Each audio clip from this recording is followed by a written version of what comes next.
Part 1. THE Silence Before THE Storm, August 31st, 1939. Gleiwitz, Upper Silesia, 7:45 p.m. The summer evening lay heavy over the small German town. In the gardens behind the wooden houses, the last light was fading, and the air smelled of rain-soaked earth and coal smoke from the kitchen stoves. On Gleiwitz Main Street, the Wilhelmstrasse, a few late customers hurried out of Kraus's grocery with wrapped loaves under their arms, nodding to neighbors they had known for 20 years. No one hurried. There was no tension in the air, no soldiers on the corners, no sense that 1,000 kilometers away, in Berlin, men in uniforms were staring at clocks and giving final orders.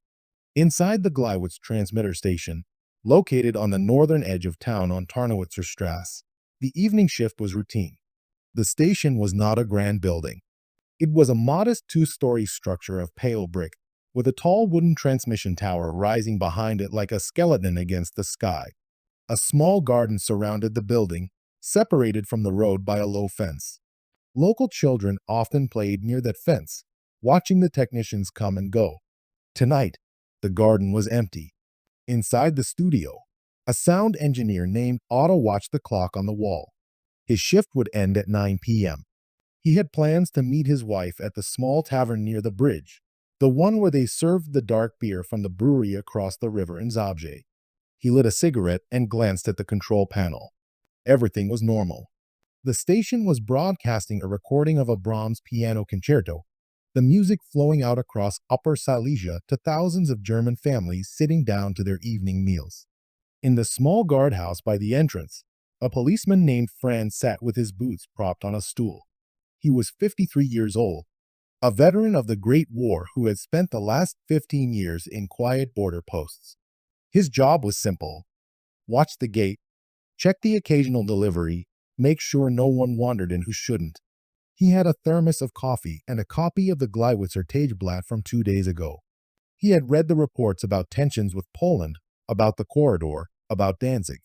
He had read it all before, in 1914. It meant nothing. Politicians talked. Soldiers like him just sat and drank coffee. At 7:50 p.m., a dark sedan rolled slowly past the station. It continued down Tarnowitzer Strasse toward the bridge that led into Poland, just a few kilometers away. Franz didn't think twice. Cars passed all the time. In that sedan sat 4 men in civilian clothes. They did not speak. Their hands rested on their laps, and in the darkness of the vehicle, no one could see that under their jackets, they wore the uniforms of the SS, and over those uniforms, they had pulled Polish army greatcoats. In the trunk of the car, wrapped in oilcloth, lay a light machine gun, several pistols, and a stack of printed leaflets. The leaflets were in Polish. They called on the Polish minority in Germany to rise up and fight. They were dated August 31st, 1939. They were, every single one of them, a lie. Back in the station, the Brahms concerto ended. The announcer, a young man named Karl, leaned into the microphone and read the next scheduled program. A talk on local folk music, followed by the news at 9 o'clock. His voice was calm. He had no idea that in less than an hour, his voice would be replaced by gunfire and a proclamation that would ignite the deadliest war in human history. In the guardhouse, Franz poured himself another cup of coffee. The thermos was still warm. He thought about his garden at home, about the potatoes he needed to dig up before the first frost. Outside, the darkness deepened, and the transmission tower stood silent against the stars. No one in Gleiwitz that evening knew that they were actors on a stage, that their ordinary lives were about to be shattered by a script written in Berlin. They did not know that in a few minutes, men with guns would step out of the darkness, that the sound of breaking glass would echo through the building, that before midnight, the word Gleiwitz would be on the lips of every diplomat in Europe. They did not know that history was about to knock on their door. And when it did, it would not knock politely. It would kick the door down. Part 2. THE Order from Berlin, August 25, 1939. Berlin, Prinz Albrecht Strasse, 11 a.m. While the people of Gleiwitz went about their quiet lives, 600 kilometers away, In the cold corridors of the Reich main security office, a different reality was being assembled. The building at Prinz Albrechtstrasse 8 was not imposing from the outside. It had the gray, bureaucratic anonymity of a government office block. But inside, behind the soundproof doors and the constant hum of teleprinters, men were drawing up lists, signing orders, and planning actions that would soon turn Europe into a graveyard. Reinhard Heydrich sat behind his desk, reading a file. He was 35 years old, tall, with pale blue eyes and long, slender fingers that drummed softly against the leather-bound folder. His subordinates called him the hangman behind his back, but never to his face. He had the unnerving habit of staring at people without blinking, as if calculating exactly how long it would take them to break under interrogation.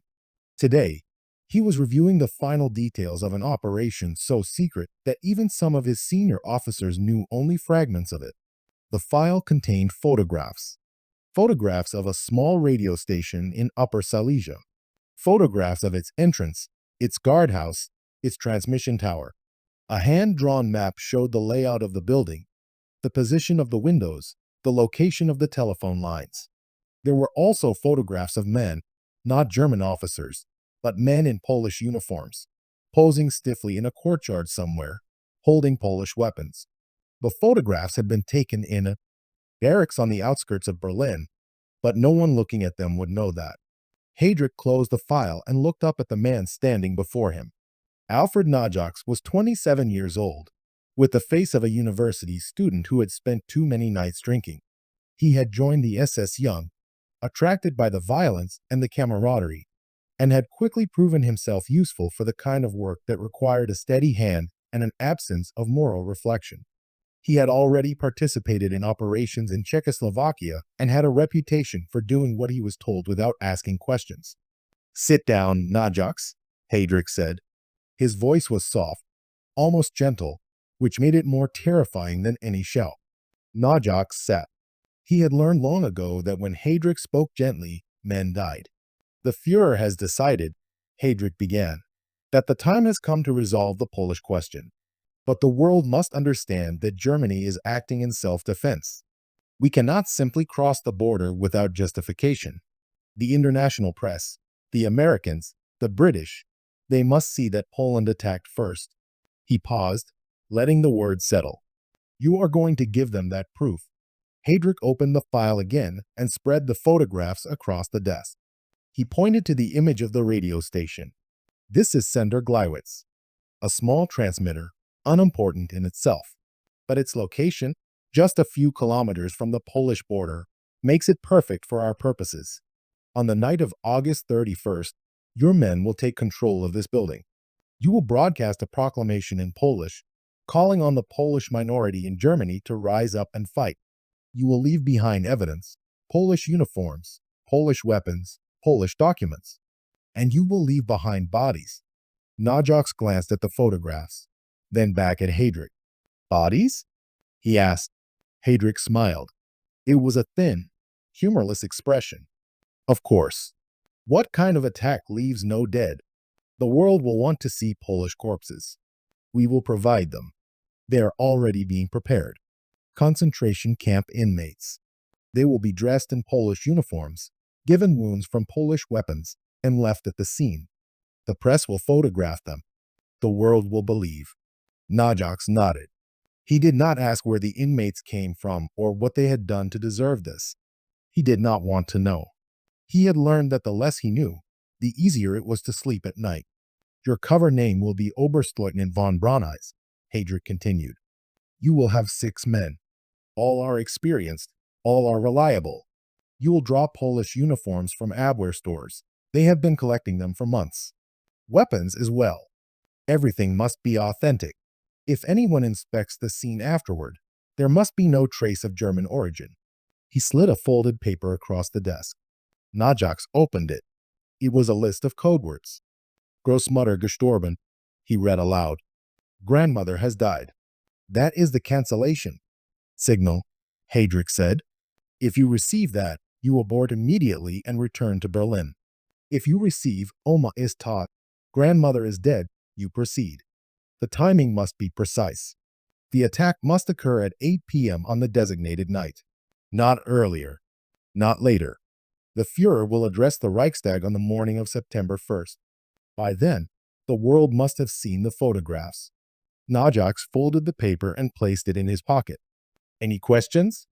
Heydrich asked. No, Gruppenführer. Heydrich leaned back in his chair. For a moment, the mask of the bureaucrat slipped, and Naujocks caught a glimpse of something else. A fanatic's gleam in those pale eyes.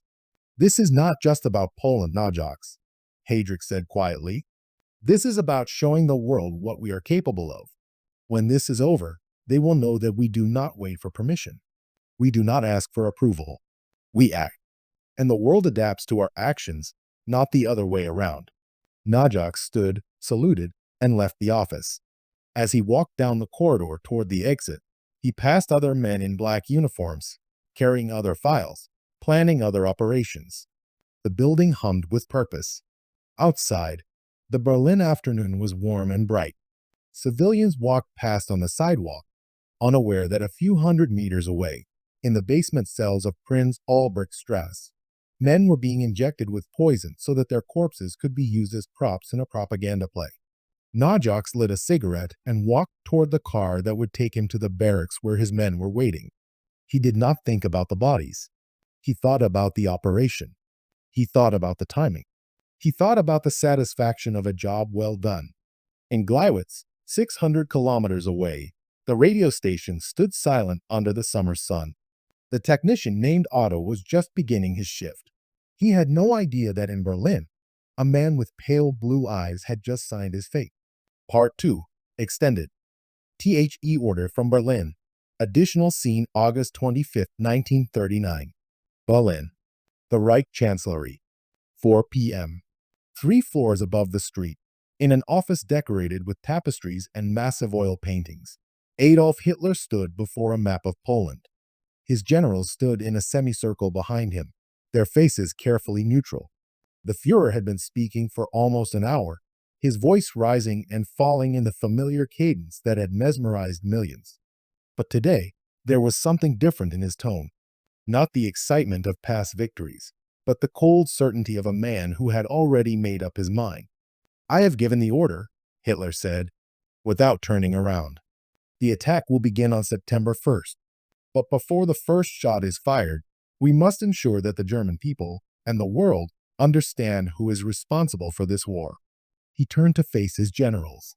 His eyes moved from face to face, daring anyone to object. No one did. We will provide them with evidence, he continued. Polish provocations. Fingers over the fabric, feeling its roughness. They even smell Polish, he muttered.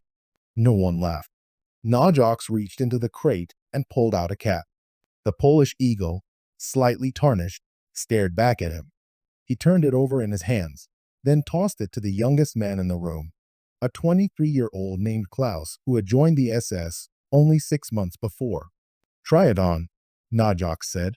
Klaus hesitated. Putting on an enemy uniform was a strange sensation. It felt like a betrayal, even though he knew it was necessary for the mission. He placed the cap on his head. It was too big. The brim drooped over his eyes. We'll need pins, someone said. The second crate contained weapons. Polish rifles, manufactured in Radom, their wooden stock scarred from years of use. Polish pistols. The WWII-35, a weapon that German firearms experts grudgingly admitted was superior to their own Luger. And one light machine gun, a WZ-28, its barrel wrapped in canvas to protect it from the dust of the Polish plains. Naujocks picked up one of the pistols and worked the action. It moved smoothly. He pointed it at the wall, imagining for a moment what it would feel like to fire it for real, to feel the recoil in his hand, to watch a man fall. These will be used? Klaus asked. At close range, Naujocks replied. The wounds must look authentic. If the world sends investigators, they will examine the bodies. They will test the bullets. Everything must match. He set the pistol down and turned to the third crate. This one was smaller, nailed shut, with no markings on the outside. The men looked at it, then at Naujocks. No one asked what was inside. They all knew. The leaflets, Naujocks said, answering the unspoken question. Polish propaganda. We leave them scattered around the station. They prove that this was a coordinated attack planned in advance. He did not mention the bodies. He did not need to. The leaflets were props. The weapons were props. The uniforms were props. But the bodies were real. And they were waiting somewhere else, in a place the men in this room would never see. August 27, 1939. Sachsenhausen concentration camp, 40 kilometers north of Berlin. 3 a.m. The barracks were silent. The prisoners, those who could sleep, dreamed of food, of freedom, of faces they would never see again. The guards patrolled the perimeter with flashlights, their boots crunching on the gravel paths. It was a night like any other in the camp, except for the men in Bunker 5. There were 12 of them. They had been brought to Sachsenhausen weeks earlier, transferred from other camps without explanation. They were not told why they had been moved or what awaited them. They were simply numbers now, names erased, identities reduced to the faded stripes on their uniforms. At 3 a.m., the door to the bunker opened. A guard entered, followed by 2 men in civilian clothes. The civilians carried a medical bag. Outside, the guard said, "All of you." The prisoners stumbled into the night air. They blinked in the harsh light of the arc lamps that illuminated the roll call square. Some shivered, though the night was warm. Others stood motionless, too exhausted to feel fear anymore. One of the civilians opened his bag and removed a syringe. The needle glinted in the light. "You will receive an injection," he said in a flat, clinical voice. "It will prevent you from feeling pain during the procedure that follows." A prisoner near the front of the line, a man in his 40s with hollow cheeks and eyes that had long ago stopped hoping, took a step forward. "What procedure?" he asked. The civilian did not answer. He simply gestured to the guard, who grabbed the prisoner's arm and held it steady. The needle went in. The prisoner flinched, then relaxed as the drug took effect. Within seconds, his eyes glazed over. He stood swaying slightly, still alive but no longer present. One by one, the others followed. The syringe was refilled after each injection, the needle wiped clean with a cloth that soon grew stained with blood. No one spoke. The only sounds were the crunch of boots, the soft hiss of the arc lamps, and the occasional moan from a prisoner whose body fought against the chemical invasion. When the last injection was complete, the civilians packed their bag and left. The guards loaded the 12 men onto a truck. Their limp bodies passed from hand to hand like sacks of potatoes. The truck's engine coughed to life, and the vehicle rolled through the camp gates, its headlights cutting a path through the darkness.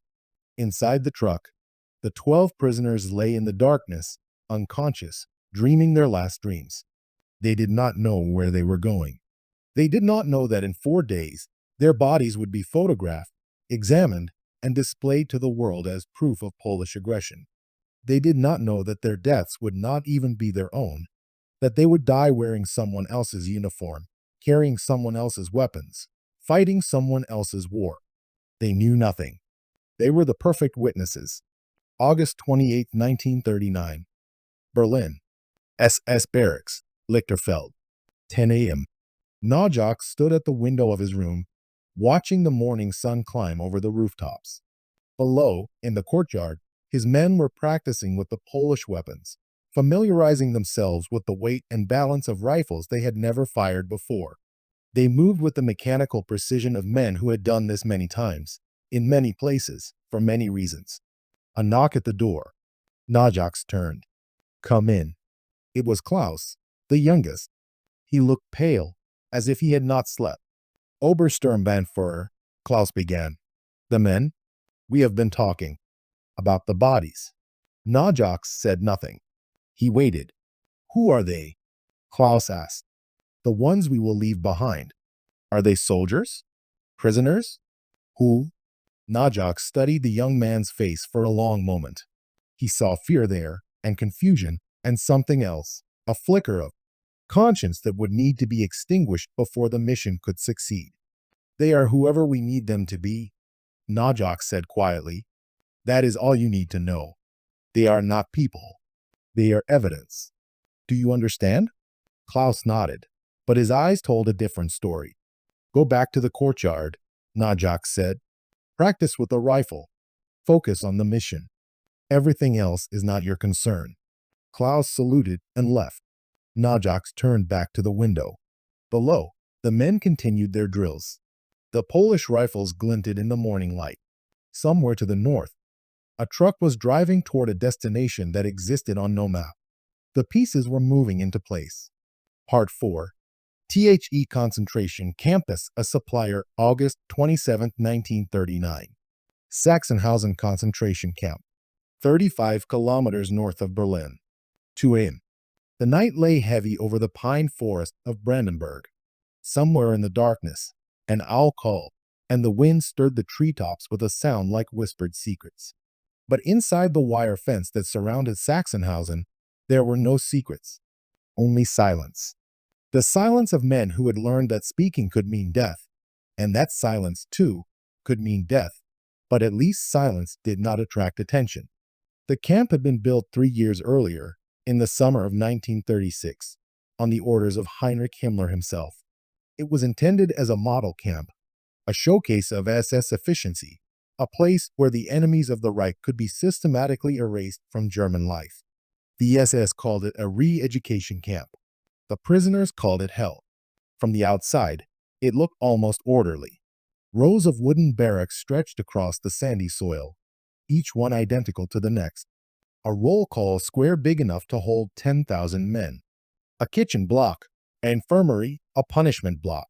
And beyond the main compound, separated by another fence, stood the brick buildings where the SS lived, comfortable quarters with running water, electric light, and photographs of wives and children on the walls. By August 1939, Sachsenhausen held over 8,000 prisoners. German communists who had opposed Hitler, Social Democrats who had voted against the Enabling Act, Jehovah's Witnesses who refused to say Heil Hitler, homosexuals whose existence offended Nazi morality, and Jews, hundreds of Jews, who had been swept up in the arrests that followed Kristallnacht the previous November. They came from different worlds, these prisoners. They had different languages, different beliefs, different reasons for being here. But they had one thing in common. They had learned that hope was a luxury they could not afford. 2:15 m. Barracks 14. The door creaked open. A flashlight beam cut through the darkness, sweeping across the rows of wooden bunks where men lay packed together like cargo. The beam settled on one face, then another, then another. You. Outside. The voice was flat, emotionless. It was the voice of a man who had done this many times before. The white coat wiped his needle on a cloth and packed his bag. He did not look at the bodies. He did not look at the guards. He walked out into the night and lit a cigarette, and the smoke rose toward the stars. The guards waited. The truck waited. The bodies waited. They would wait until morning. August 28, 1939. Somewhere in the SS administration building. The paperwork was meticulous. It always was. A clerk in the camp administration office typed a list. 12 names. 12 prisoner numbers. 12 causes of death. Heart failure. Pneumonia. Suicide by hanging. The bodies would be cremated, the ashes scattered, the files closed. No families would be notified. No questions would be asked. The men had simply ceased to exist. But these 12 were not destined for the crematorium. Not yet. They had another purpose. The clerk typed the second list. This one had no names, only numbers. The numbers corresponded to the bodies now lying in the infirmary. Beside each number, a notation: uniform size, estimated height, hair color. These details would be sent to Berlin, where another clerk would match them to the Polish uniforms waiting in the Abwehr depot. The 12 men had become inventory. They were no longer prisoners, no longer human. They were Konserve, canned goods, a product to be packaged, delivered, and consumed. August 29, 1939. A clearing in the forest, near Sachsenhausen. The truck returned at dawn. The bodies were loaded again, this time into a different vehicle, a van with no windows, its interior lined with metal. The van drove deeper into the forest, following a dirt track that led to a clearing the prisoners had never seen. Here, SS men in plain clothes waited. They lifted the bodies from the van and laid them on the ground. They stripped away the prison uniforms and dressed each corpse in the gray-green greatcoat of the Polish army. They pulled Polish boots onto the dead feet. They placed Polish caps on the dead heads. One of the SS men, a veteran of the Freikorps who had been killing for 20 years, knelt beside the first body and examined its face. The eyes were open, staring at nothing. The mouth was slack. He took a photograph, then another. Documentation was important. He stood and gestured to his companions. The faces. They need to look like they died fighting. Two other men stepped forward. They carried pistols, Polish WWII 35s, loaded with Polish ammunition. They pressed the muzzles against the bodies and fired. Once, twice, 3 times. The shots echoed through the forest, startling birds from the trees. The bodies jerked with each impact, then lay still. Fresh blood pooled on the Polish uniforms. The wounds were ugly, ragged, the kind of wounds a man received when shot at close range in battle. Perfect for photographs. The SS men stepped back and admired their work. 12 Polish soldiers, killed in action while attacking German territory. The evidence was complete. August 31st, 1939. Evening. The road to Gleiwitz. A covered truck rolled south through the German countryside. Inside, stacked like cargo, lay 12 bodies dressed in Polish uniforms. They had been dead for 4 days now. The summer heat had done its work. The smell was terrible, but the men in the cab drove with the windows open and did not complain. They had a schedule to keep. At the same moment, in a barracks outside Berlin, Alfred Naujocks and his 6 men were loading their own truck with Polish weapons, Polish leaflets, and the last-minute nerves of men about to make history. They did not know about the bodies in the other truck. They did not want to know. They had their orders, and orders were enough. The 2 trucks drove through the night, converging on a small radio station in Upper Silesia where a technician named Otto was just finishing his evening shift. He had no idea that history was approaching. He had no idea that 12 dead men were coming to visit him. The bodies arrived first. They were unloaded in a field near the station, laid out in the grass like sleeping soldiers. The SS men who brought them checked their watches. 2 hours until the operation. Time enough to wait. The bodies lay in the darkness, staring at the stars with eyes that would never close. They had done their part. Now it was time for the living to do theirs. Part 5. THE First Attempt. August 25th, 1939. Berlin. The Reich Chancellery. 6 p.m. The maps lay spread across the massive oak table, their colors bright under the electric lights.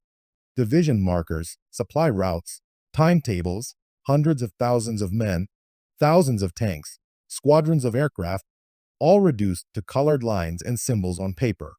In less than 12 hours, at 4:30 a.m. on August 26th, the most powerful military machine ever assembled would roll across the Polish border, and Operation Fall Weiss, Case White, would begin. Adolf Hitler stood at the head of the table, surrounded by his generals, Keitel, Brauchitsch, Halder. Their faces were expressionless, but beneath the surface, tension hummed like a live wire. This was the moment they had prepared for, planned for, dreamed of. The revenge for Versailles. The conquest of living space in the East. The beginning of a 1,000-year Reich. The telephone rang. An adjutant answered, listened, then crossed the room to whisper in Hitler's ear. The Führer's face changed. The confidence, the intensity, the theatrical certainty, for just a moment, it flickered. Leave me, Hitler said. All of you. The generals filed out, exchanging glances but saying nothing. When the door closed, Hitler picked up the telephone. On the other end was his foreign minister, Joachim von Ribbentrop, with news that would shatter the timetable. Mussolini had betrayed him.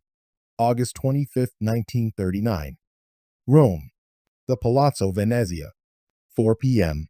Benito Mussolini stood at his window, watching the Roman sun descend over the ancient city. Behind him, on his desk, lay a letter he had just finished drafting. It was addressed to his ally, his friend, his fellow dictator, Adolf Hitler. For months, Mussolini had played the part of the confident partner, promising that when the moment came, Italy would stand beside Germany. But now the moment had come, and Il Duce's courage had failed him. The Italian military was not ready. The economy was a wreck. The people had no stomach for another war. If Germany attacked Poland, Britain and France would declare war, and Italy would be dragged into a conflict it could not win. Mussolini picked up the letter and read it one last time. The words were carefully chosen. He did not refuse outright. Instead, he presented a list of demands, raw materials, weapons, supplies that he knew Germany could not possibly provide. Coal, steel, oil, copper. Enough to fill 170 ships. Enough to sustain a war Italy had no intention of fighting. If the Führer can provide these, Mussolini murmured to himself, then perhaps. But he cannot. He will understand. He must understand. He sealed the letter and handed it to his ambassador. The message would reach Berlin within hours. August 25, 1939. Berlin. The Reich Chancellery. 9 p.m. Hitler read Mussolini's letter in silence. His face reddened. His hands trembled. When he finished, he hurled it across the room. The coward. The faithless, treacherous coward. The generals, summoned back to the Chancellery, stood in rigid silence. They had seen Hitler angry before, but this was different. This was rage mixed with fear. Without Italy, the strategic calculus shifted. The Balkan flank would be exposed. The British and French might not be bluffing after all. For hours, the arguments raged. Some generals urged delay.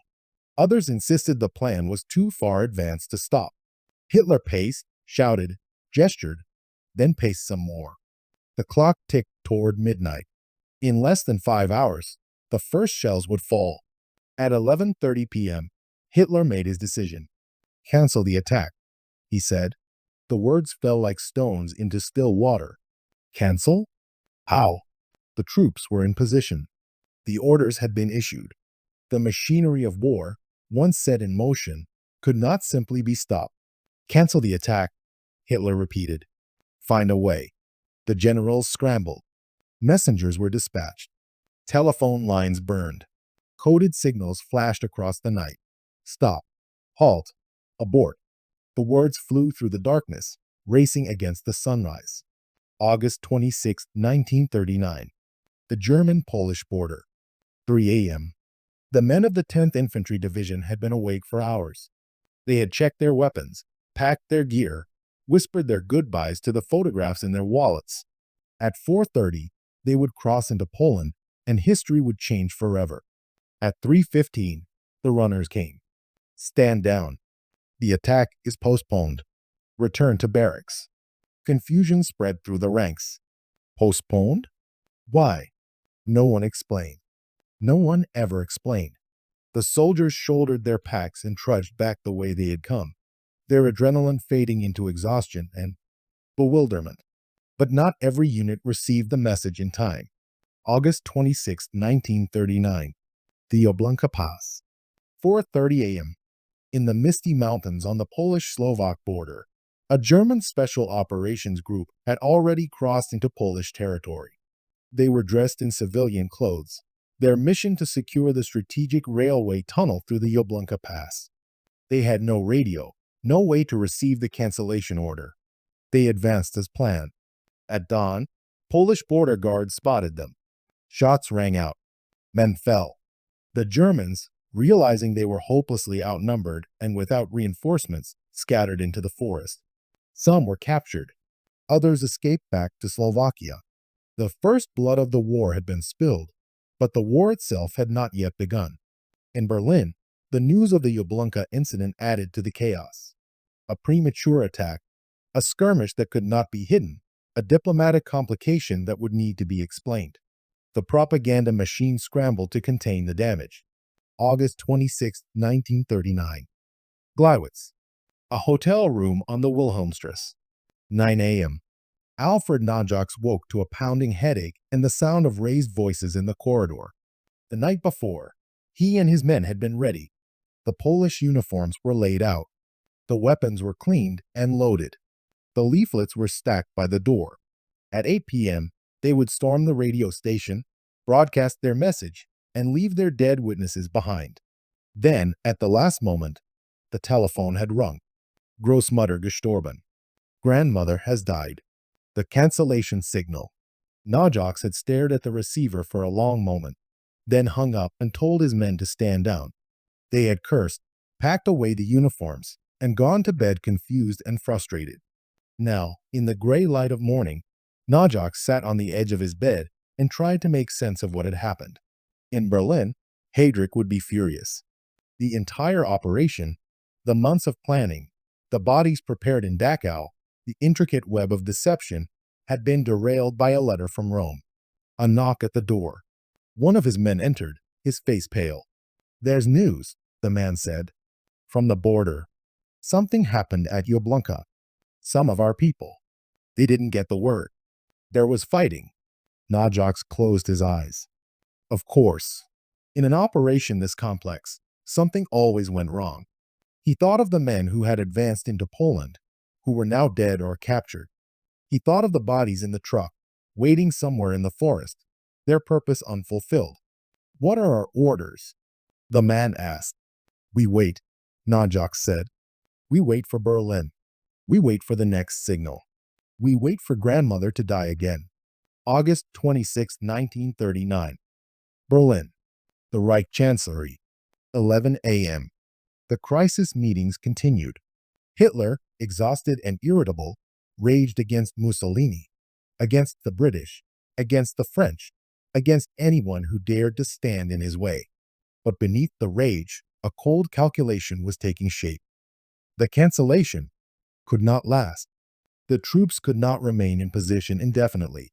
The secret could not be kept forever. Sooner or later, the world would learn that Germany had been poised to strike, had pulled back, had hesitated. That would be worse than any diplomatic defeat. The answer, Hitler decided, was to try again. But first, the diplomatic situation must be clarified. Ribbentrop would approach the British one more time. Messages would be sent to Moscow, to Rome, to Tokyo. And if the answer was still no, if the British still insisted on their guarantee to Poland, then the attack would proceed regardless. By evening, a new date had been set, September 1st. 5 days later. 5 days to untangle the diplomatic knots, to reassure the Allies, to prepare the propaganda. 5 days to make sure that when the moment came, nothing would stop them. August 27, 1939. Gleiwitz. The hotel room. 3 p.m. Naujocks received the new orders by courier. The operation was rescheduled for August 31st. The same plan, the same targets, the same codes. The only difference was the waiting. He looked at his men. They had been cooped up in this hotel for days, posing as mining engineers, trying to look inconspicuous in a small town where strangers were noticed. They were restless, nervous, eager to act. Another 5 days, Naujocks told them. 5 more days of waiting. Then we finish what we started.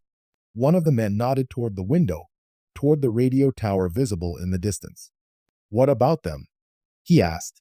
"The ones who were supposed to. You know, the ones in the truck." Naujocks had no answer. Somewhere in a clearing outside town, the bodies waited too. They had been waiting for days already. A few more would make no difference. The dead were patient. August 27, 1939. A forest clearing near Gleiwitz. Evening. The truck sat hidden among the trees, its canvas cover pulled tight. Inside, the 12 bodies lay in the summer heat, dressed in Polish uniforms, their wounds already beginning to darken. The SS guards assigned to watch them sat by a small fire, smoking and talking in low voices. "How much longer?" one asked. The other shrugged. "They say September 1st now. The new date. We wait. And if they cancel again?" The first guard looked toward the truck, then back at the fire. "Then we wait some more. They're not going anywhere." The fire crackled. The forest darkened. The bodies waited in silence, their journey interrupted, their purpose postponed. They had been dead for 4 days now. They did not know about Mussolini. They did not know about the frantic telegrams, the cancelled attacks, the scrambling generals. They knew nothing. They only waited. And in the hotel room in Gleiwitz, Alfred Naujocks waited with them. Part 6. The Wood Grouse, August 31st, 1939. Gleiwitz. A hotel room on the Wilhelmstrasse. 4 p.m. Alfred Naujocks had been waiting for 5 days. 5 days of staring at the same wallpaper, eating the same food, listening to his men's nerves. They were ready. Naujocks checked his watch. 7:55. 5 minutes. The truck remained on the road, its engine idling. Inside, the SS guards waited with their cargo. They had their own orders, their own role in the night's work. At 7:58, Naujocks gave the signal. The 7 men moved toward the station. August 31st, 1939. Gleiwitz transmitter station. 8 p.m. The attack took exactly 4 minutes. The SS men burst through the back door, their weapons raised. The German staff inside, a handful of technicians and guards, offered no resistance. They were pushed against walls, locked in the basement, told to keep quiet if they wanted to live. In the broadcast studio, a young announcer named Karl was reaching for the microphone when the door flew open. He looked up into the faces of men in Polish uniforms, men with guns, men who had no intention of leaving witnesses alive. One of the SS men shoved him aside and leaned into the microphone. In Polish accented German, he read from a prepared script. Attention, this is Gleiwitz. The broadcasting station is in Polish hands. The transmission lasted barely 3 minutes. It was heard by few people. The hour was late, the frequency obscure. But that didn't matter. The words had been spoken. The provocation was complete. Outside, Naujocks stood watch, his pistol in his hand. He heard the broadcast echoing from the building, tinny and distorted. Then it stopped. His men emerged from the station, their faces flushed with adrenaline. It's done, one of them said. Naujocks nodded. Now the bodies.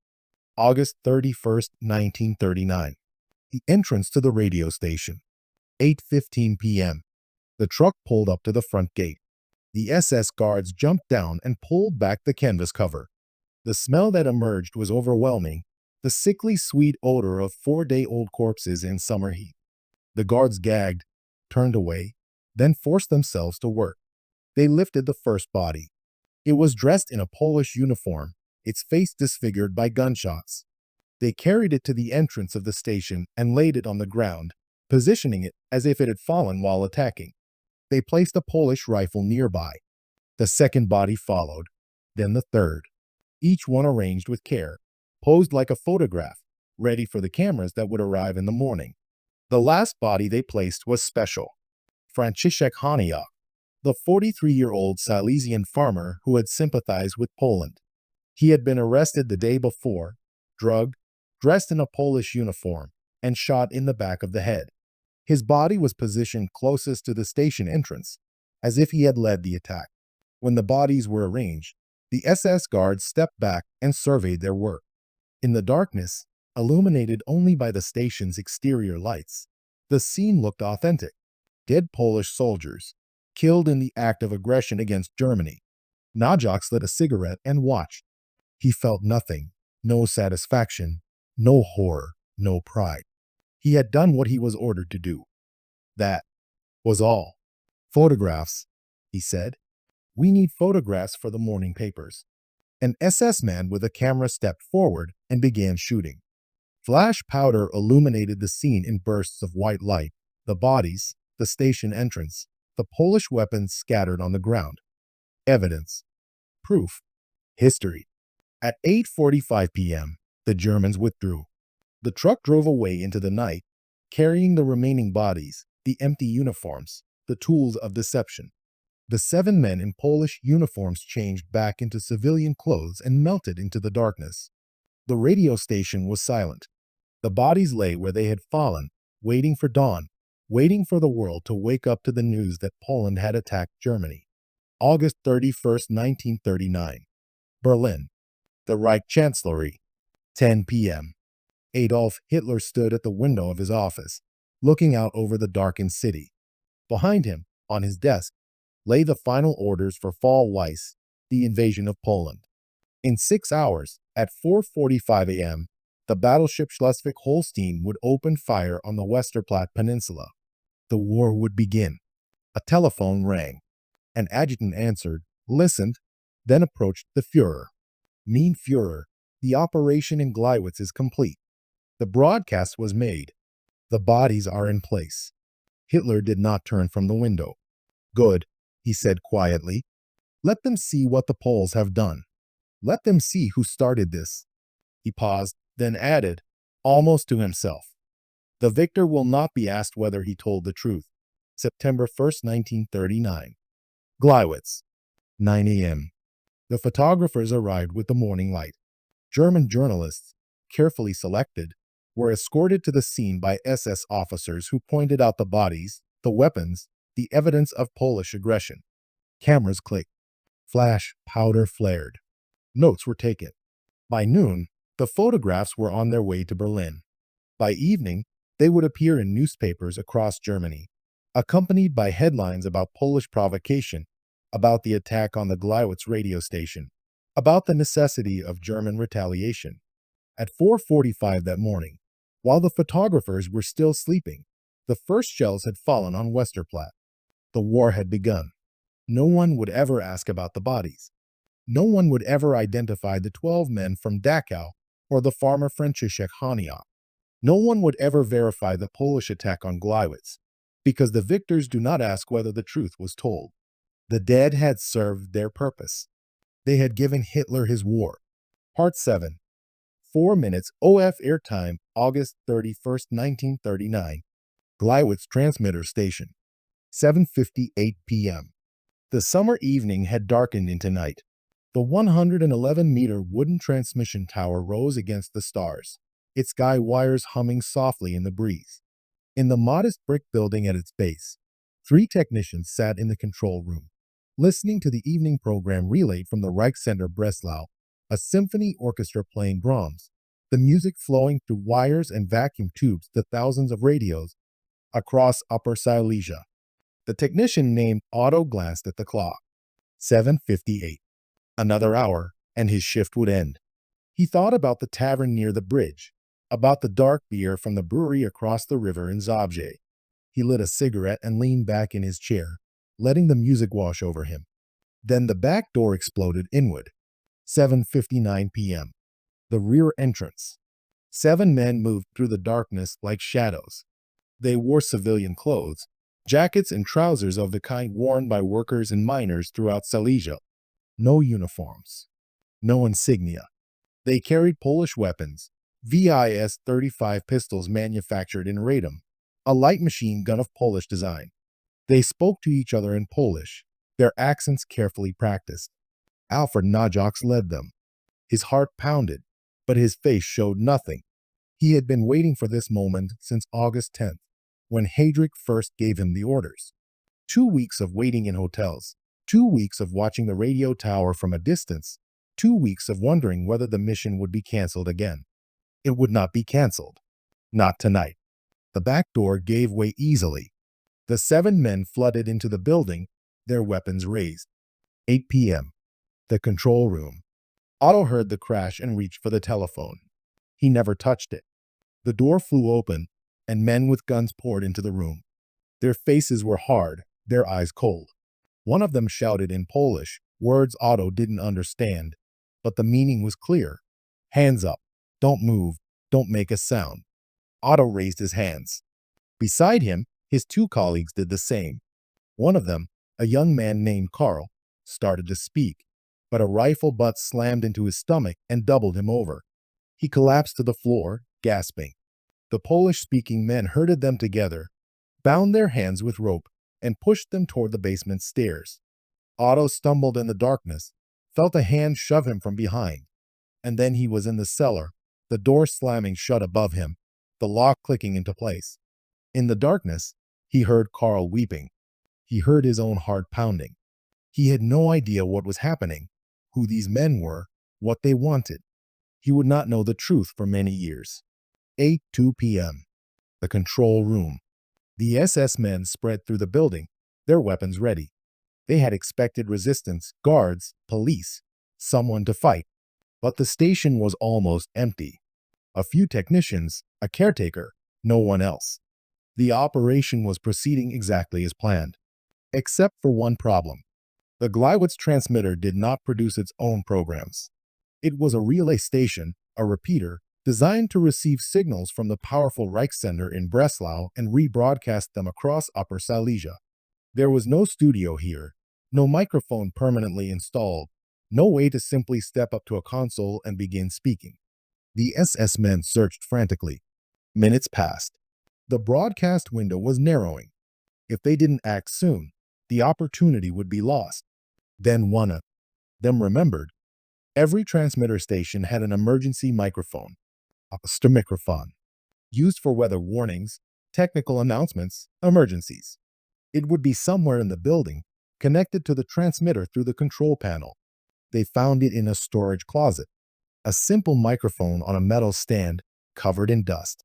They carried it to the control room and began connecting it to the transmitter. 8:05 p.m. The basement. Otto heard footsteps above. Then voices, speaking German. Not Polish, German. He pressed his ear against the cellar door and listened. The microphone is connected. Is it working? Check the levels. We need to be sure. How long do we have? 3 minutes. Maybe 4. Then we leave. Otto's blood ran cold. These weren't Polish insurgents. They were Germans. Germans pretending to be Poles. The realization was worse than any fear. It meant something too large to comprehend, something beyond a simple raid, beyond a border incident. He heard a voice begin to speak. The words were in Polish, but the accent was wrong. Too precise, too careful. A man reading a script. Uwaga, tu Gleiwitz. Radio stacja znajduje się w Polskich rękach. Attention, this is Gleiwitz. The radio station is in Polish hands. 8:06 p.m. The control room. The Polish-speaking SS man leaned into the microphone and read the script Heydrich had prepared. His voice was steady, but sweat beaded on his forehead. He knew that millions might be listening, though in truth, few were. The hour was late, the frequency obscure. But that didn't matter. The words had been spoken. The provocation was complete. The broadcast lasted approximately 4 minutes. It was a chaotic mix of political slogans, calls to arms, and anti-German rhetoric. At one point, background voices shouted in Polish, and shots were fired into the ceiling to simulate a firefight. The transmission was patchy. The emergency microphone was not designed for quality, and the connection was unstable. Some listeners later reported hearing only fragments, a few words in Polish, then silence. But that was enough. The words existed. They could be reported. They could be used. Near the end of the broadcast, one of the SS men fired his pistol through the control room window. Glass shattered. The sound was picked up by the microphone and transmitted across Upper Silesia, the sound of Polish insurgents celebrating their attack on German soil. Then, abruptly, the broadcast ended. The SS man stepped back from the microphone, his face pale. "It's done," he said. Naujocks nodded. Now the bodies. 8:15 p.m. The entrance to the station. Outside, the truck waited in the darkness. The SS guards pulled back the canvas cover, and the smell hit them, the sickly sweet odor of 4-day-old corpses in summer heat. They gagged, turned away, then forced themselves to work. They lifted the first body. It was dressed in civilian clothes, not a uniform, but ordinary working clothes. The face was smeared with blood, the eyes closed. This was Franciszek Honiok, the 43-year-old Silesian farmer who had sympathized with Poland. Arrested the day before, drugged by an SS doctor, brought to the station unconscious and still breathing. Now he was dead. Shot in the head while unconscious, his body posed as if he had fallen while attacking the station. They carried him to the entrance and laid him on the ground, positioning him carefully. A Polish rifle was placed nearby. His civilian clothes were noted, proof that he was an insurgent, a partisan, not a regular soldier. The narrative was complete. Other bodies followed. 6 inmates from Sachsenhausen concentration camp, dressed in Polish uniforms, killed by lethal injection and then shot to simulate combat wounds. They were arranged around the entrance, their bodies posed as if they had died in the attack. When the last body was in place, Naujocks stepped back and surveyed the scene. In the dim light from the station's exterior lamps, it looked authentic. Dead Poles, killed while attacking German soil. The cameras would love it. Photographs, he said. We need photographs. An SS man with a camera stepped forward and began shooting. Flash powder illuminated the scene in bursts of white light. The bodies, the station entrance, the weapons scattered on the ground. Evidence. Proof. History. 8:30 p.m. The road to Oppeln. The 7 men in civilian clothes climbed into the sedan and drove away from Gleiwitz. Behind them, the radio tower receded into the darkness, its wooden frame silhouetted against the stars. No one spoke. The adrenaline was fading, replaced by exhaustion and the strange emptiness that follows any violent act. Naujocks lit a cigarette and stared out the window. He thought about Heydrich, about the code words, about the bodies they had left behind. He thought about Honiok, the man he had seen laid at the entrance, still breathing when they placed him there. Was he dead now? Did it matter? In Berlin, Heydrich would be waiting for the report. In the Reich Chancellery, Hitler would be preparing his address to the Reichstag. In Danzig, the battleship Schleswig-Holstein was already aiming its guns at the Westerplatte. The machine was in motion. There was no stopping it now. September 1st, 1939. Gleiwitz. 9 a.m. The photographers arrived with the morning light. German journalists, carefully selected, were escorted to the scene by SS officers who pointed out the bodies, the weapons, the evidence of Polish aggression. Cameras clicked. Flash powder flared. Notes were taken. By noon, the photographs were on their way to Berlin. By evening, they would appear in newspapers across Germany, accompanied by headlines about Polish provocation, about the attack on the Gleiwitz radio station, about the necessity of German retaliation. At 4:45 that morning, while the photographers were still sleeping, the first shells had fallen on Westerplatte. The war had begun. No one would ever ask about the bodies. No one would ever identify the 12 men from Sachsenhausen or the farmer Franciszek Honiok.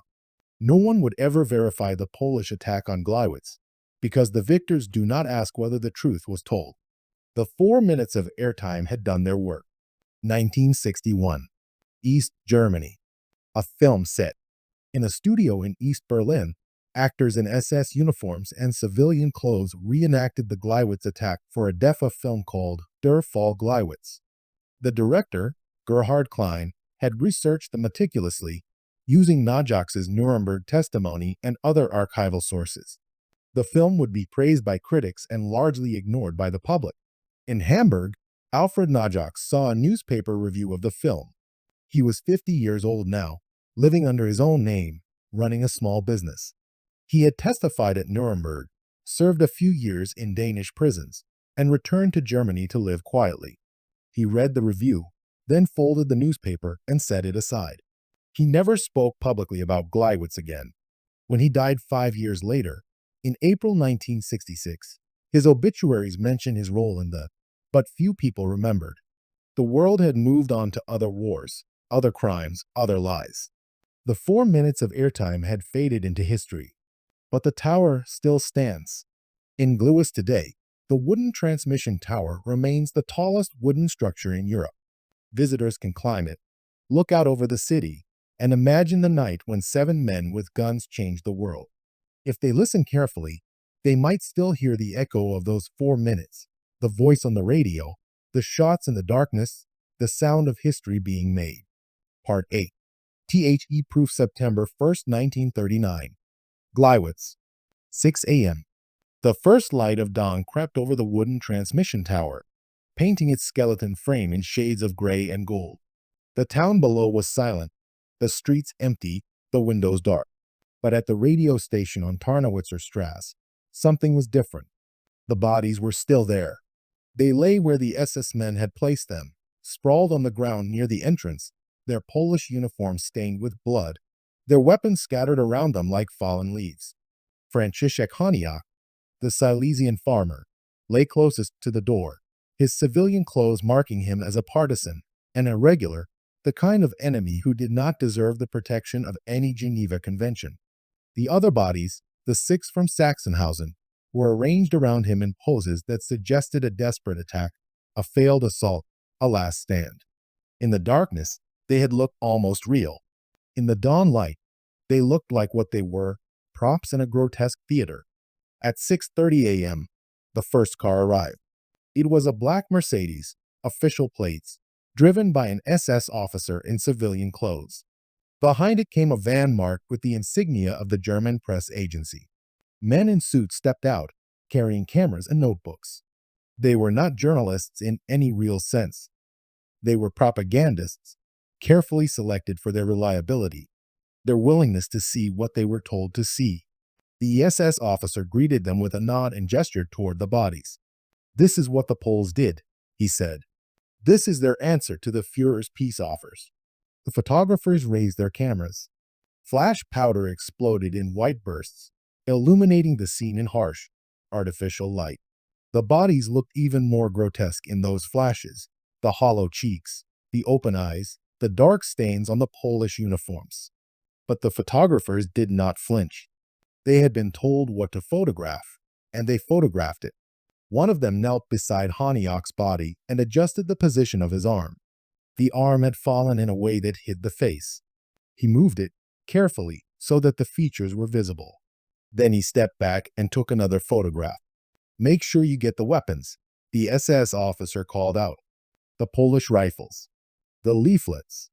Everything must be documented." The photographers worked for an hour, circling the bodies like vultures, capturing every angle, every detail.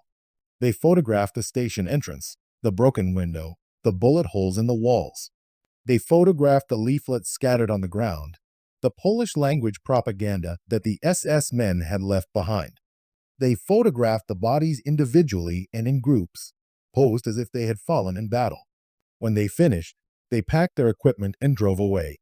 Within hours, their photographs would be developed, printed, and distributed to newspapers across Germany. September 1st, 1939. Berlin.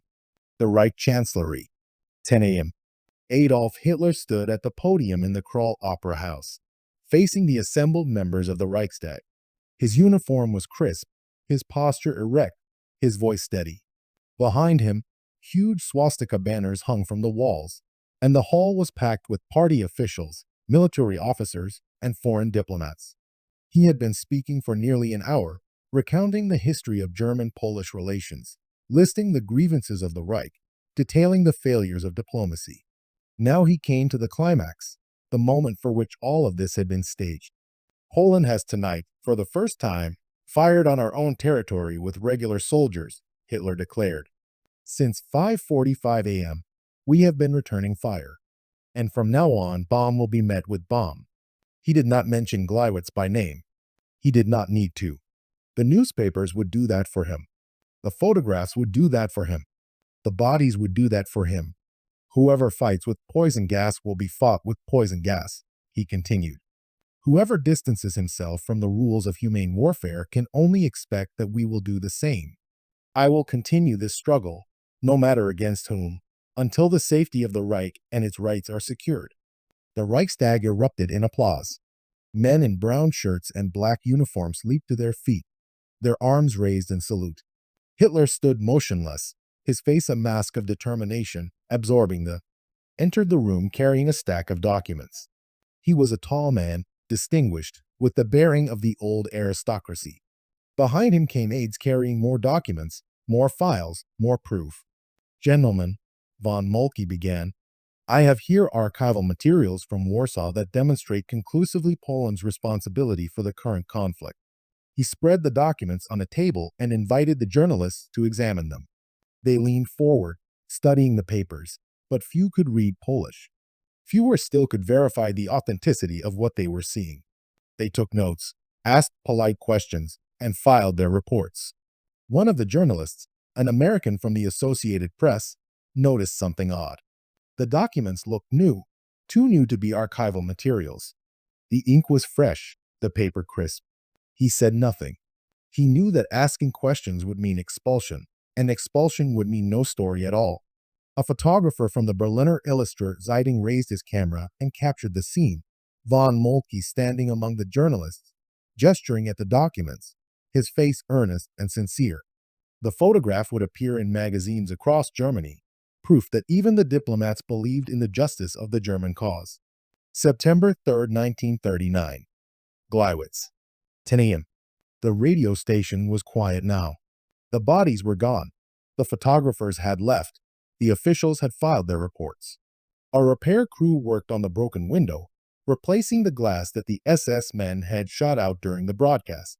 A young technician, not the one named Otto, he was still in the hospital, recovering from the beating he had received, paused in his work and looked at the transmission tower. It rose above him, 111 meters of wooden framework, swaying slightly in the breeze. He had worked here for 3 years, had climbed that tower dozens of times, had never imagined that it would become famous. Now the whole world knew its name. Gleiwitz, the place where Poland attacked Germany, the place where the war began. He shook his head and went back to work. He was not paid to think about such things. September 4, 1939. Berlin. The Propaganda Ministry. 5 p.m. Joseph Goebbels sat at his desk, reviewing the press clippings from the past 3 days. The Gleiwitz incident had been reported across Germany, just as planned. The photographs had appeared in dozens of newspapers. The foreign press had picked up the story, though with more skepticism than he would have liked. He set the clippings aside and lit a cigarette. The operation had been a success, but he knew that success was fragile. In a few weeks, maybe months, someone might ask questions.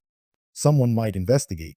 Someone might discover that the bodies in the photographs were not Polish insurgents at all, but German prisoners, murdered and dressed in uniforms. But by then, it would not matter. The war would be over, or at least, too far advanced to stop. Poland would be crushed, its territory divided, its people enslaved. No one would care about a few dead men in a small radio station. Goebbels smiled and stubbed out his cigarette. The truth was whatever the victors said it was. And the victors, he was certain, would be Germany. 1945. Nuremberg. The Palace of Justice. 10 a.m. 6 years later, in a courtroom filled with the smell of old wood and fresh paint, the truth finally emerged. Alfred Naujocks sat in the witness box, his face pale, his hands clasped in front of him. He was no longer the confident young SS officer who had led the raid on Gleiwitz. He was a prisoner now, a defendant, a man fighting for his life. "Tell the tribunal," the prosecutor said, "what you did on the night of August 31st, 1939. Naujocks hesitated. Then he began to speak. "I was instructed by Heydrich to stage an attack on the radio station at Gleiwitz, and to make it appear that the attackers were Polish nationals. We took prisoners from the concentration camps, dressed them in Polish uniforms, and left them dead at the scene. They were called Konserve, canned goods." The courtroom was silent. The judges listened, their faces expressionless. The defendants in the dock shifted uncomfortably. The world was finally hearing what had really happened on that summer night 6 years before. Naujocks continued, describing the uniforms, the weapons, the broadcast, the bodies. When he finished, the prosecutor asked only one question. "And the men who died at Gleiwitz, the ones you called canned goods, what were their names?" Naujocks shook his head. "I don't know," he said. "I never knew." 1961. East Berlin. A film studio. On a soundstage in the German Democratic Republic, actors in SS uniforms and Polish greatcoats reenacted the Gleiwitz attack for a DEFA film called Der Fall Gleiwitz. The director, Gerhard Klein, had studied the Nuremberg testimony, the archival documents, the photographs. He wanted to show the world what had really happened. In one scene, an actor playing Naujocks stood in a replica of the radio station control room, leaning into a microphone and reading the Polish proclamation. Behind him, other actors fired guns into the ceiling, simulating the chaos of the attack. When the scene was finished, the actors stepped out of their roles and lit cigarettes, laughing and talking about their evening plans. They did not think about the real bodies, the real blood, the real lies. It was just a movie. Today, Gleiwitz, Poland. The Radio Tower Museum. The wooden tower still stands. It rises above the city, 111 meters tall, the tallest wooden structure in Europe. Visitors can climb it, look out over the rooftops, and imagine the night when 7 men with guns changed the world. In the museum at its base, a small exhibit tells the story of the Gleiwitz incident. Photographs show the building as it looked in 1939, the bodies at the entrance, the newspaper headlines. A display case contains a Polish uniform, the kind the SS men wore, and a copy of the proclamation they broadcast. There is no photograph of Franciszek Honiok. There is no photograph of the 6 prisoners from Sachsenhausen. They have no names here, no faces, no stories. They are just part of the exhibit. The canned goods, the evidence, the proof. The proof that started a war. The proof that killed millions. The proof that no one remembers. Part 9. THE Fates OFTHE Participants 1945. Nuremberg. The Palace of Justice. 10 a.m. The man who walked into the witness box on that autumn morning in 1945 was no longer the confident young SS officer who had led the raid on Gleiwitz 6 years earlier.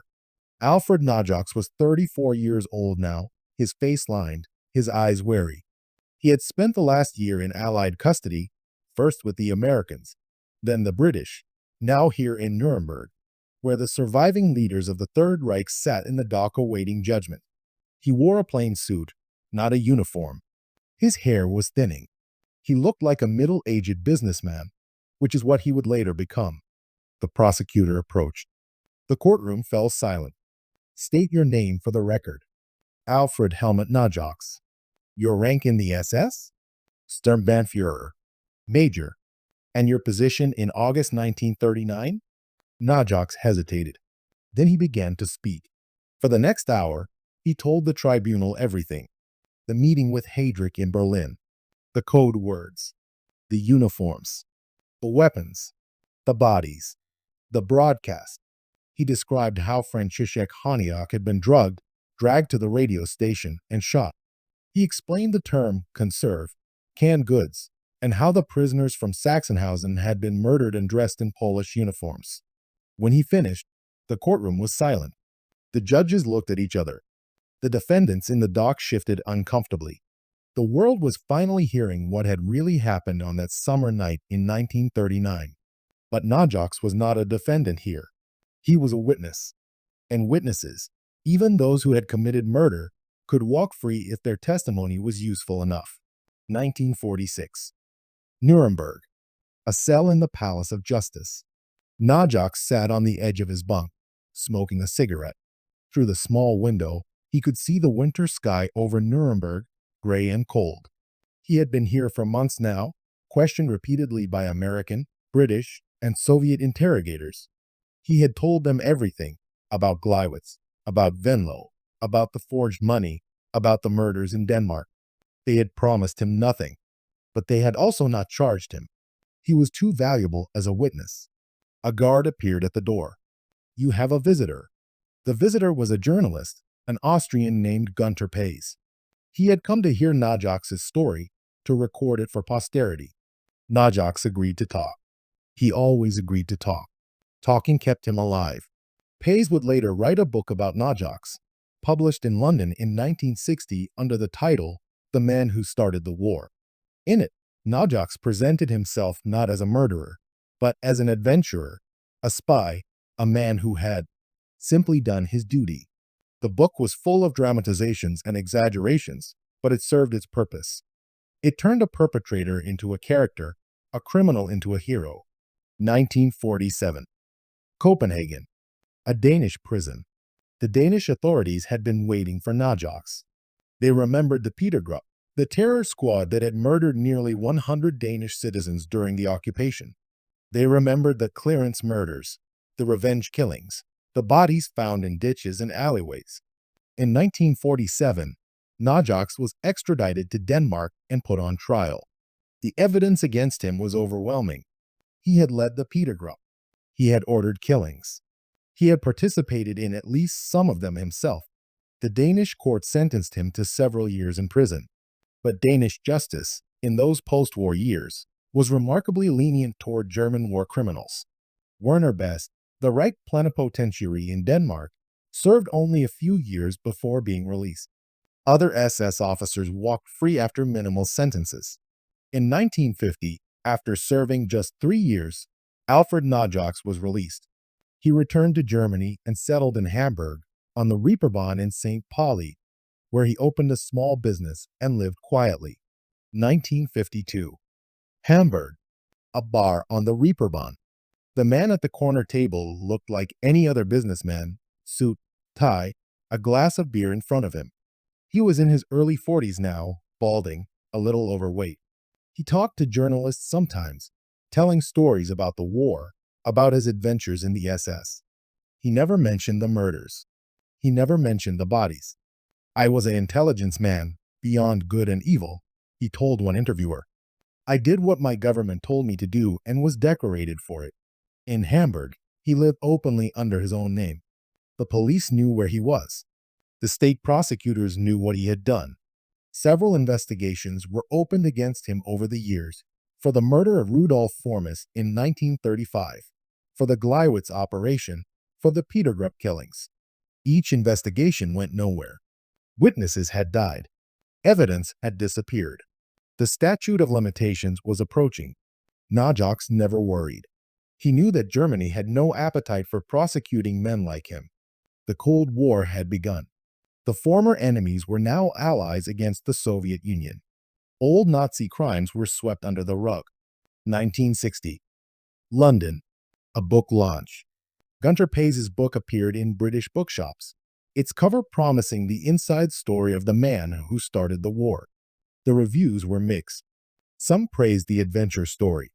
Others noted the convenient omissions, the self-serving narrative, the lack of remorse. Naujocks gave interviews to German magazines like Stern, Quick, and Review. In their pages, he was presented not as a war criminal, but as a figure of intrigue, a James Bond-like character who had outsmarted the British and carried out daring missions for the Führer.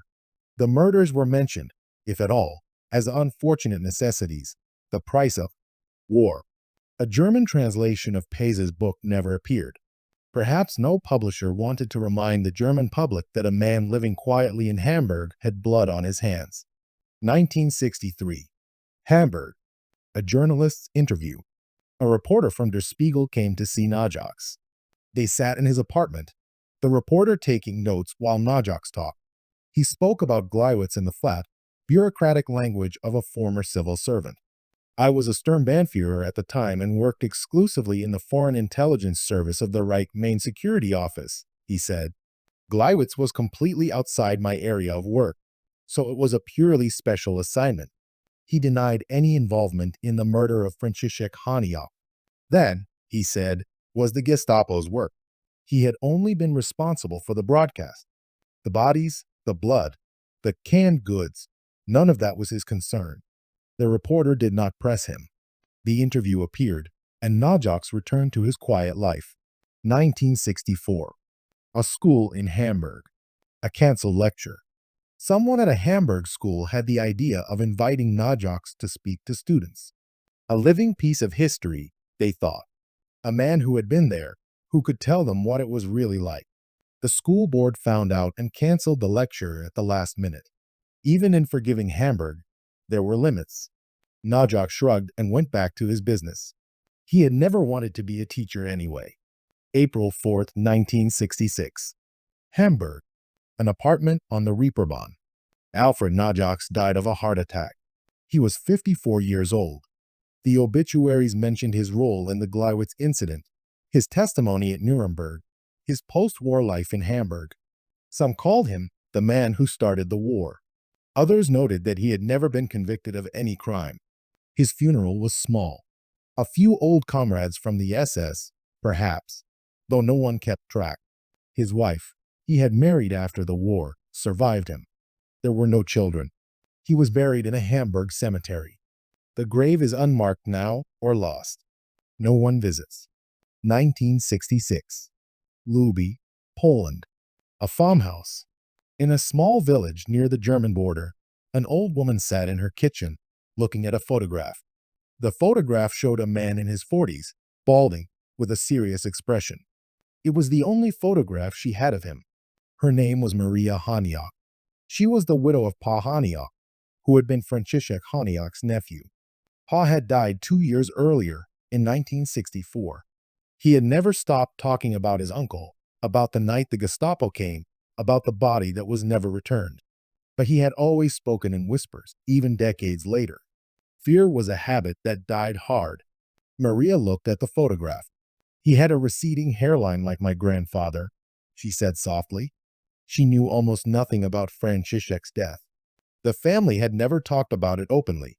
When she asked questions, her husband had changed the subject. The war had taken Franciszek, and then it had taken the words to describe what happened to him. The photograph was all that remained. 2009. Luby, Poland. A visit from strangers. More than 70 years after Franciszek Honiok's murder, two strangers appeared in the village. They were British journalists, working on a story about the first victim of World War II. They found Pa Honiok, then in his 80s, still living in the family home. They showed him documents, photographs, records from German archives. They told him what had really happened to his uncle on the night of August 31st, 1939. Pa listened in silence. Then he spoke. I know that my father, Franciszek's brother, was always proud of him, he said. But at home, we never really talked about what happened to him or his body. He told the journalists about the rumors that Franciszek's body had been buried somewhere in the mountains, that it had been cremated, that it had simply disappeared. No one knew the truth. There is no grave anywhere, as if Poland was ashamed of him, Pa said. They never even accepted that he was the first victim of the war, because he was murdered on the evening of August 31st, and the war officially began on September 1st. Only now are people beginning to accept it. The journalists took photographs, recorded interviews, and left. The story they published in the Daily Telegraph was the first time Franciszek Honiok's name appeared in the international press. 2014. Kaszecin, Poland. Another death. Pa Honiok died, taking whatever remaining secrets he carried to his grave. His widow, Maria, and his grandson, Damien, inherited the photograph, the memories, and the silence. Damien and his partner Monica tried to learn more.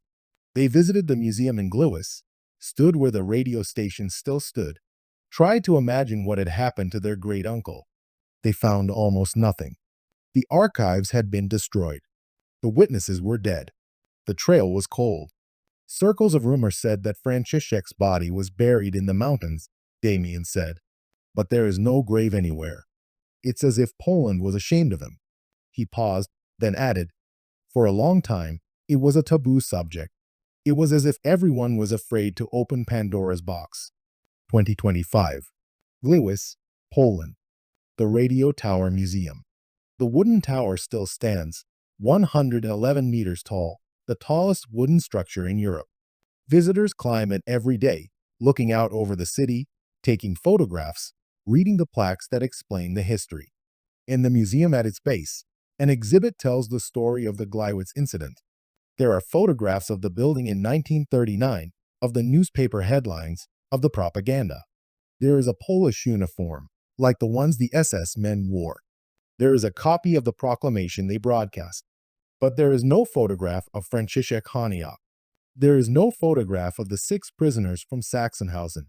They have no names here, no faces, no stories. The museum's website asks, what happened here? It answers with facts, dates, documents. But it cannot answer the deeper questions. Who were these men? What did they think in their last moments? Where are their bodies now? The questions remain unanswered. The unanswered questions. What happened to the bodies of the 6 Sachsenhausen prisoners? No one knows. They were probably cremated, their ashes scattered, their names erased from every record. What happened to the body of Franciszek Honiok? No one knows. Some say it was buried in the mountains. Some say it was destroyed. The SS files that might have answered the question were burned in the final days of the war. What happened to the SS men who carried out the raid? Most of them vanished into the chaos of the post-war years. A few were captured and questioned. None were ever punished specifically for Gleiwitz. The operation was too small, too secret, too easily lost in the vast landscape of Nazi crimes. What happened to the radio station staff? The technicians who were locked in the basement survived. They were released after the raid and told to keep silent. Some of them talked after the war, but their stories added little to what was already known. What happened to the truth? The truth survived. It emerged at Nuremberg in Naujocks' testimony. It was confirmed by other witnesses, other documents, other investigations. But the truth did not matter to the millions who died in the war that Gleiwitz helped start. The truth did not bring back Franciszek Honiok or the 6 prisoners from Sachsenhausen. The truth did not give them names or faces or graves. The last word. In the end, Alfred Naujocks had the last word. He told his story, sold his story, shaped his story. In his telling, he was not a murderer. He was an adventurer, a spy, a man who had done his duty in extraordinary times. Franciszek Honiok had no story. He had no voice. He had no grave. He had only a photograph, preserved by a family that barely knew what it meant, and a name that appears in a handful of history books. The 6 prisoners from Sachsenhausen had even less. They had no photographs, no names, no families to remember them. They were canned goods, and canned goods do not have biographies. The Gleiwitz incident is remembered today as a footnote to history, a small operation that helped start a vast war. But for Franciszek Honiok, for the 6 prisoners, for the families who never knew what happened to their loved ones, it was not a footnote. It was everything. They were the first to die. They were the first to be forgotten. And in that forgetting, perhaps, lies the final victory of the men who planned the operation, not the victory of war, but the victory of erasure, the triumph of propaganda over truth, the silence that descends when the last witness dies and the last document burns. The tower still stands in Gleiwitz. The museum tells its story, but the names of the dead are not on any plaque. They remain what they always were: canned goods, evidence, props in a play that ran for 6 years and killed 50 million, propaganda beamed across Silesia to counter the Western radio stations like Radio Free Europe and the BBC. In the 1950s, it was used to jam those signals, to drown out the voices of the West with noise and static. Later, it fell silent. The equipment was removed, the technicians reassigned, the building left to decay. For decades, the tower stood abandoned, its wooden frame slowly weathering, its history fading from memory. In 2003, the city of Gleiwitz bought the site from the Polish telecommunications company. They cleared the undergrowth, repaired the buildings, opened a museum. Today, it is a stop on the industrial monuments route, a tourist attraction, a piece of history preserved for future generations. A new exhibition is being planned, designed by Nizio Design International, that will explore not only the provocation itself, but the broader themes of propaganda, manipulation, and the power of media. Visitors will walk through galleries that evoke the ruins of war, the darkness of Nazi architecture, the blood-red light of totalitarianism. They will hear the testimony of Alfred Naujocks, see his face projected on the walls, confront the banality of evil made manifest. The exhibition will also tell the story of Franciszek Honiok. For the first time, the man who died here will have a voice, a presence, a place in the narrative. His name will be spoken. His face, the one surviving photograph, preserved by his family, will be shown. Visitors will learn that he was a farmer, a veteran of the Silesian uprisings, a man who loved his homeland and died for it, though he never knew why. The fate of the memory. Memory is a fragile thing. It fades with each passing year, each death, each generation that grows up without direct experience of the events. The Gleiwitz incident is nearly a century old now. The last witnesses are gone. The last participants, Alfred Naujocks, the SS men, the technicians, the guards, have all died. What remains is the record, the affidavits from Nuremberg, the newspaper clippings, the photographs, the films, the scholarly articles, the plaques in the museum, and the tower itself, standing silent witness to the lie that started a war. In 2021, the park around the radio station was named after Franciszek Honiok. For the first time, the man who died here received public recognition, not as canned goods, not as evidence, not as a prop in a propaganda play, but as a human being. A man with a name, a face, a story. On the 85th anniversary of the provocation, in August 2024, the city held a ceremony at the park. The officials laid flowers beneath a commemorative plaque. A historian gave a lecture titled Franciszek Honiok, the first victim of World War II in the light of documents. They screened a documentary film. They remembered. But Franciszek's grave remains unknown. His body was never recovered, never identified, never buried. Some say it was cremated, the ashes scattered. Some say it lies in an unmarked grave somewhere in the mountains. No one knows. The SS files that might have answered the question were burned in the final days of the war. His nephew Pa, who lived into his 80s, never learned the truth. His grandnephew Damien, who still lives in the family village of Luby, has only the photograph and the stories passed down through generations. There is no grave anywhere, Damien says. It's as if Poland was ashamed of him. But Poland is not ashamed now. The park, the plaque, the museum, these are acts of remembrance, attempts to restore the dignity that was stolen from him on that August night in 1939.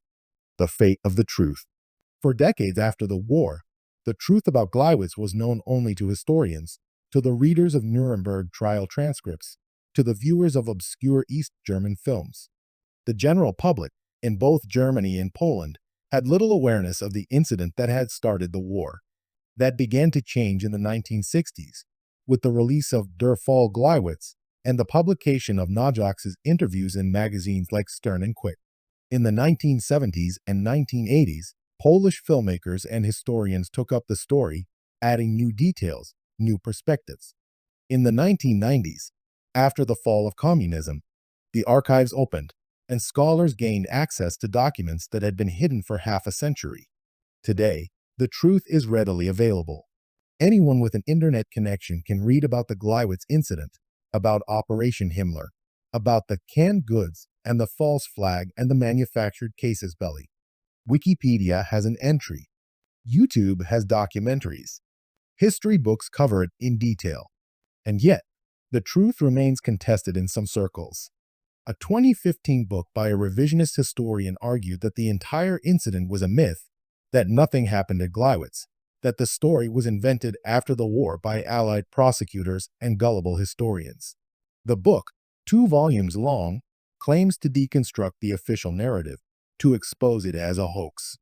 Such arguments find little traction among serious scholars.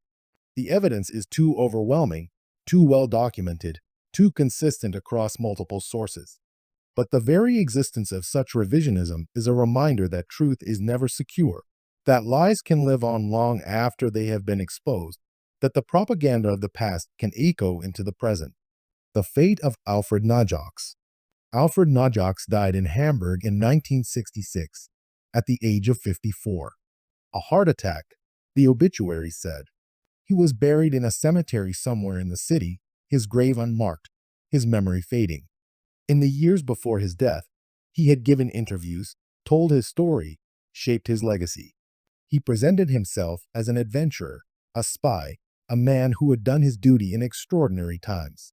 He never expressed remorse for the murders he had helped commit, for Franciszek Honiok, for the Sachsenhausen prisoners, for the Danish resistance fighters killed by the Petergruppe. He had simply followed orders, he said. He had done what he enemies, the European Union that made war between Germany and Poland unthinkable.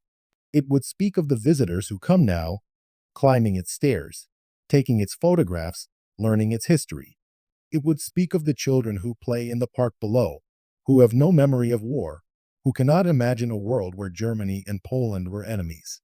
It would speak of Franciszek Honiok and of the 6 nameless prisoners, and of all the others who died because of the lie that began here.